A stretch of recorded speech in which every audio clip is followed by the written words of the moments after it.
on the Chicago Cubs Central aspect of things. Antonio, Pacman, hey, the Cubs have emerged as players in the Shohei Ohtani sweepstakes if he does hit the big market. Ladies and gentlemen, we're going to talk about that real quick right after the intro. Welcome to the number one place for all Chicago baseball. Let's start the show. Pac-Man.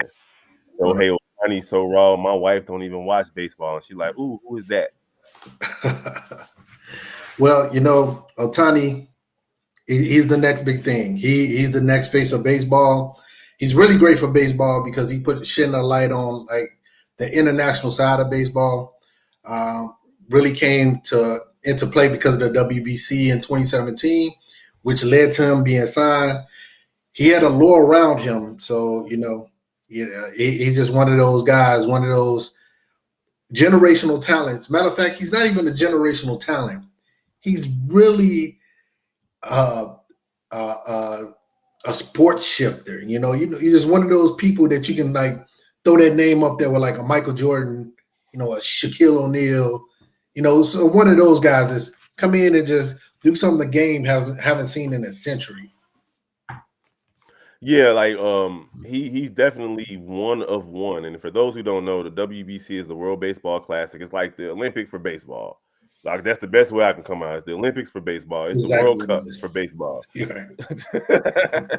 And it's dope though. It's dope because this year, more than any other World Baseball Classic, was very entertaining, in my opinion.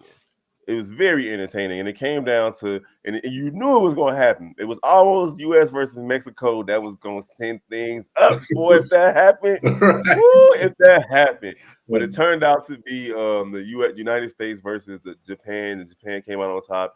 And, of course, it was Ohtani versus his teammate, Mike Trout, for the last out. So it was a crazy situation. I enjoyed every moment of it. But now it's come out that Ohtani, and you're right, he's definitely a person that shifts the paradigm of a sport, kind of like how Mike Vick did when he first came to the Falcons, or we can go all the way back to Babe Ruth, who did kind of what Ohtani's doing today, pitching and hitting. Mm-hmm. And the Cubs have emerged as a player, and I believe the Cubs got somebody on their squad that can kind of help him decide whether he want to come to the Cubs or not.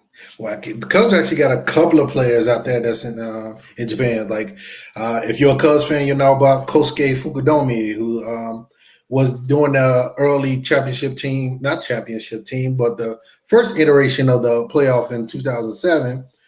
He was on that team. He had an actually pretty solid career here, even though he didn't, bring over that big bat that he was known for in Japan and all those home runs, and but he did have a really solid career. Albeit it was really short, but he's on the ground in Japan. He kind of out there that can help in the recruiting efforts. We got Seiya Suzuki, the current 2022 signing over from Japan that was helped by Yu Darvish to come over to the Cubs. So the Cubs, I mean, I depend if it goes down to the San Diego on the Cubs. I hope he picked the Cubs, but Yu Darvish spoke a lot of great things about the Cubs and made it a destination for international players because geologically, Chicago, even if it's a White Sox or the Cubs, is not a destination for international players because one, the weather, and two, it's just like. Depending on the international player that's coming here, I shouldn't say I should clean that up because we got a lot of Cubans and Thank you for cleaning that up. I was about to say what are you talking about? It's not the destination for our players from the East to come in, like the South Koreans, the Japanese, the one from China. It's not the destination. They always prefer coastal cities or coastal teams for one because the weather's really good and. It's easier flight to get home. Yeah, I agree. So, like, what? So, obviously, everybody want a Shohei Ohtani on their squad. So, what does the Chicago Cubs front office have to do to obtain a player of his capabilities? So, the Cubs actually probably have the best presentation pitch out there for free agency. It's been lauded the last two off season about the plan that Jay Hoyer throw out to these players, even if they don't sign. He sells the Chicago Cubs immediate and long term future way better than Theo did. And they got the state of the art technology that makes player better. They got the pitch lab, they got the the hitters lab. They got everything that's put in place to bring anybody over. And plus, the main thing is the money. But you go to these analysts and you talk to these other execs, they're trying to say it's not about the money. It's just you want to go to the winner. And I kind of get into it a lot of casual fans in regards to this if they're not really deep into baseball. Money is a factor. Money will draw anyone into a club. No matter it don't have to be winning. Because if you think about it, like Kenta Maeda playing for the Twins, who pitched today, he was a big time pitcher from Japan. Only want to play on coastal teams. Went over to Boston. Went over to LA. Now he's in Minnesota. What's in Minnesota? A bunch of Kikuchi, lakes. right? Bunch of lakes. Kikuchi over in Toronto wanted to play for a coastal team. Big arm from Japan. Came in with Seattle. Didn't hitch. Now he can't go to a coastal team. Now he in Toronto. So it's just like when the money's out there and the money's right, and you want to play this game or baseball, you're gonna come to a team that's gonna pay you. And Ohtani know one thing. The most famous player for the Los Angeles Angels is old boy from Angels in the Outfield. So like if he trying to win something, he gonna have to go somewhere else. And in LA, it just ain't it. I don't understand it how they have the best pitcher and the best hitter in terms of Mike Trout, and they just can't do anything or build around that properly. So we all know he going somewhere else. But he can come to the Cubs. So if let's say, based on how we looking right now, how the Cubs are looking right now, Swanson has been a godsend. You cannot deny that. And then there are a lot of young pieces on this squad. Would Shohei make the Chicago Cubs a true contender for a World Series title? Now I can go and look at it like this. Yes, because of two reasons. He's bringing the impact bat that they desperately need. Swanson is a godsend, but he's not the impact bat that will actually get them to the next level. Swanson is a really great complementary player. He's like a number 3 hitting guy on a all-star squad. His defense brings a lot to the table to help you win games, and I'm starting to love this leadership that he has too. So Man. that's what win games. I was talking to somebody about Nico Horner before, but I'll get into that. But what the Cubs been looking for, they've been looking for the Chris Bryant type bat that can be consistent over a full season, that can put up an MVP, season and, clear the yard. We haven't had anyone that hit over 38 home runs since Kyle Schwarber, and I don't really like that guy. So, but Shout out to Kyle Schwarber. He's a champion. Shout out to him. he's a champion. I don't know from where, but up with the Cubs. All right, but yeah. So I'm like, what you mean you don't know from where? He didn't win nothing for us, but he brings that impact bat. Then also we got that glaring hole that we haven't had an ace since John Lester, and John Lester really wasn't an ace. He was a number 2, number 3 complimentary starter, but he came in and pitched 3-4 beautiful years for the Cubs. Got us a championship, mentored a lot of guys, and kind of flamed out at the end. But Ohtani is this game-changing arm on both sides of the ball. He's coming up there and got the potential to hit you 40 to 50 home runs and also win you a Cy Young. So that's what I'm saying. He's killing 2 birds with 1 stone, actually. Yeah, and you gotta love it. And like I said, he's just wildly popular for even not just your avid baseball fans, not just your casual baseball fans, but just people in general notice the effect of Shohei Ohtani. Kind of like it was for the NCAA women's with Caitlin Clark. Like people don't watch it. Yeah, they watching that, but they was breaking records. You get what I'm saying?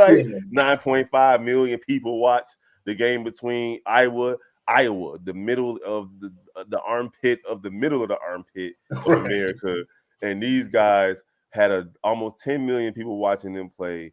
Not even the championship game. I think it was the Elite 8 game versus Louisville or the Final 4 game. Either way, that's what happens. And Ohtani has that same type of effect. People who don't watch baseball knows who he is. It's dope. I love to see it. My man pitches and he hits, and he don't just hit. He hit home runs. Shout out to him. He would look great in Cubby Blue, my guy.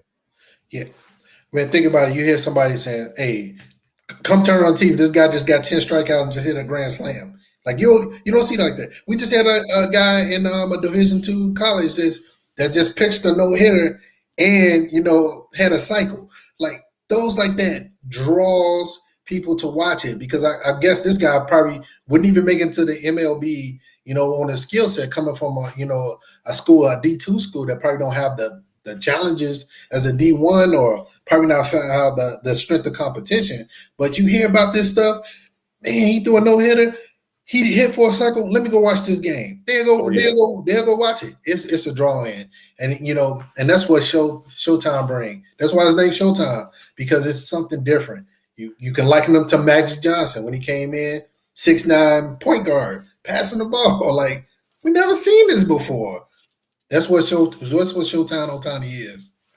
Now, Showtani is so rare. Like you just don't see.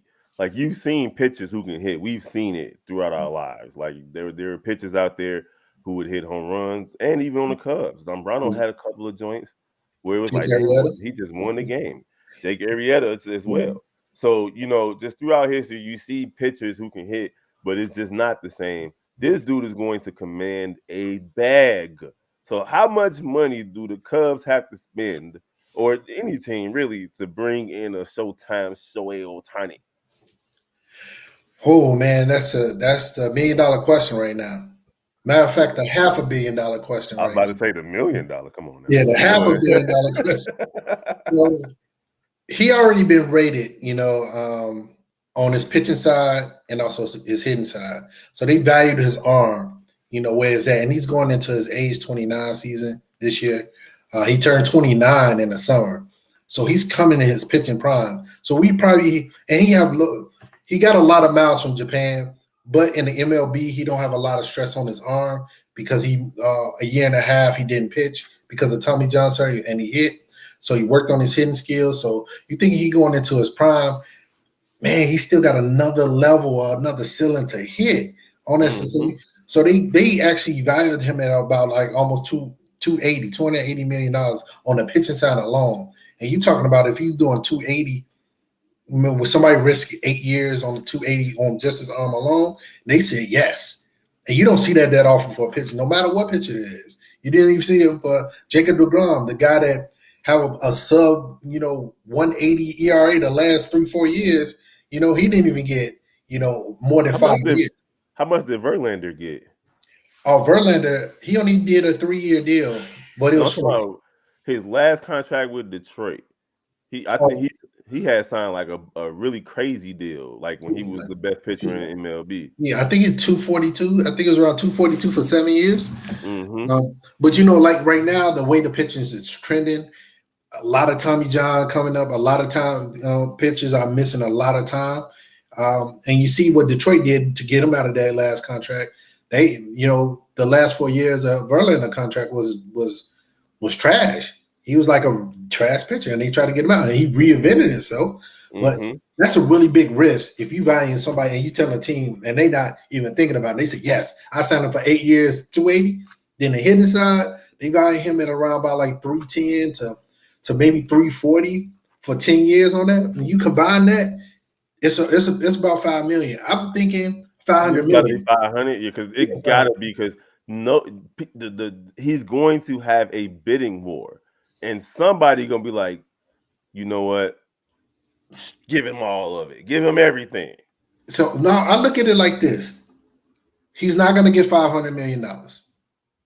He's gonna get 4. He's gonna get a strong 4. Maybe a couple of ticks over. I'd say probably like maximum 405, 410. Somebody throw it out there. Because one, I was looking at the highest paid contracts out right now is Mookie Betts. He got that highest value contract.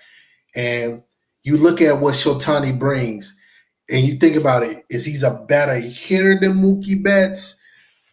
Probably maybe edge him out, not really, but you got to look at what Mookie bring. But then you also got to bring that pitcher side in. You got a guy that can contend in the top 5 Cy Young every year.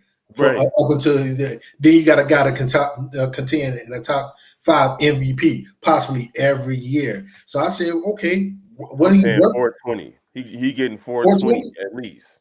Yeah, man, I want to say it was 4, 5, 410.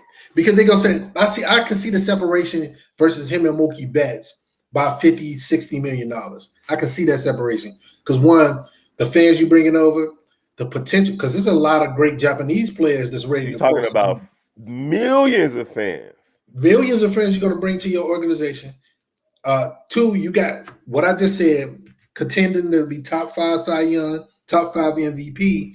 That as long as he stay healthy, and you got and he's going into his age 30. He'll start the season off at 29. He don't turn 30 to mid-season, so he's not even really playing through his whole age 30 season. You can count it as age 29 season in 2024. But the only reason why I say that, you got a lot of guys coming after him that's going to need contracts. You got Soto over in San Diego, who still haven't got his contract situation settled. He hasn't got a extension. So if you're gonna look at the hitter, Ohtani, and you giving him a $500 million contract, now how are you gonna separate that and justify that to Soto? Like, hey, you can't get 420 because you don't pitch. But dude, I am literally 7 years younger than this guy. But that matters. You don't pitch, my dude. You don't. It's like the NBA. Like, hey, you're a great center, but you don't stretch the floor. Like, you got centers that's shooting and taking and making 35-40% of their threes, and you ain't doing it. So I'm gonna need you to step your game up, my guy. No, it's hard. When you do it like the center thing, let's take center A. Center A is 24 years old. Center A average 35 points a game and 15 rebounds, but he don't hit 3. Then you got center B. That's 30, hitting in his prime, have the potential to hit 35 points a game, but haven't met it yet. Right. But he's doing 25 points a game, averaging 9 points. But he, like you said, he's stretching the floor. He's giving you another facet of the game that can get him over the level offensively. Are you giving the center B $40 million and center A $20 million? Or are you giving them both the same amount? Bro, like, you talking about a unicorn. Like, Soto is great. He is, but Shohei is doing double duty, bro. Like, it's not like, and honestly, like the NBA analogies, it's a little weak because double duty, bro. Like, you going out there and you trying to get 20 outs, as a pitcher, and then you also trying to carry the game offensively, sometimes in the same game. Well, look at it like this. I'm not a Ohtani hit. I was mad when Vlad Guerrero didn't get 2021 MVP. I still think he should have got 21 MVP because one, Ohtani was the Angels pitching him every 6 days, and putting them against, weaker competition in the AL West. Pretty much kind of giving them soft layups, right? But you're right. The preparation to pitch and mentally hit is just a different level. But when you go out there and you ask a player that, all right, this guy's a DH. He can work on his. He don't even have to think about in between innings. He don't got to play defense. That's the only thing. He don't got to play defense. But you don't have to. You know why a lot of guys don't like playing DH. Eloy is one guy because it's so between their bats. You only getting 4 at bats. Three maybe if you getting shut out and you're not and your team not getting hits. But in between those at bats, you going probably like 2 to 3 innings doing nothing. So Showtime can literally think about pitching during that time and then go out there and say, hey, I can go out there and hit a home run. Oh, let me look at this on this because my bat is coming up. So it's a little bit different mentality when you go out there wise when you're hitting. But you're right, it's nothing you can do. It's a different game. Like Alec Manoah in Toronto said it best. He's like, dude, me and him faced each other. We both can go out there and throw 100 pitches. After the game, what I'm doing arm care. This guy's leading off the next game, hitting home runs. And he's like, it's crazy. But then again, how are you going to quantify him? How are you going to separate him versus any other hitter when it comes up to all right, I'm just gonna throw all this cash. But then you got, Soto to say, hey, I'm a former MVP. I'm a former World Series champion. I got a career 350, 450 on base percentage. I got a career 315 batting average. I play 155 games. Why I don't get that much? Because I don't pitch. That's what you're gonna face. So I Because don't. you don't pitch. Yeah, but I don't think pitching is such a mixed bag, man. It's such a mixed bag because you can have any given day. You can just go out there and just get the yips. You can lose your Yeah. grip. You Yeah. know, you can have a trash year. You can get injured. It's just it's so many variables that can affect you as pitching that that can take away your value overall. And I'm not saying it's going to happen to Ohtani because I think he haven't hit that second gear yet because he haven't hit his prime in pitching yet. But I just don't think he's going to get this landmark 500 million. He's going to get the landmark 400 because that's what baseball trending. It's gonna be $400 million contract. You're gonna get at least two in the next 2 years. He getting 420. But all right, man, we're gonna wrap it up. Shohei Ohtani possibly could be on the north side of Chicago as early as next season. That would be dope. He would bring so many things to the team, hitting, pitching, and fans and exposure and all types. And not like the Cubs need more exposure than they already get. Everybody loves the Cubs. I blame Bozo and WGN, but that's a whole nother conversation. But hey, y'all already see at the bottom, phone number 773-389-6954. Hit us with the voicemail. Let us know what you think about maybe Shohei Ohtani joining this squad. And then you can hit us up on the email, ChicagoBaseballCentral@gmail.com. It say Steve-O Speaks. I was supposed to change the name. I ain't do it, but y'all already know how we write down on the Central channels. I'm your host, Big Bro. And we got Pacman right here in the building on Chicago White Sox and Chicago Cubs Central. We gonna holler at y'all next time. Hey, peace. Hold on, let me find the music real quick. There you go. Peace. Welcome to the number one place for all Chicago baseball. Let's start the show.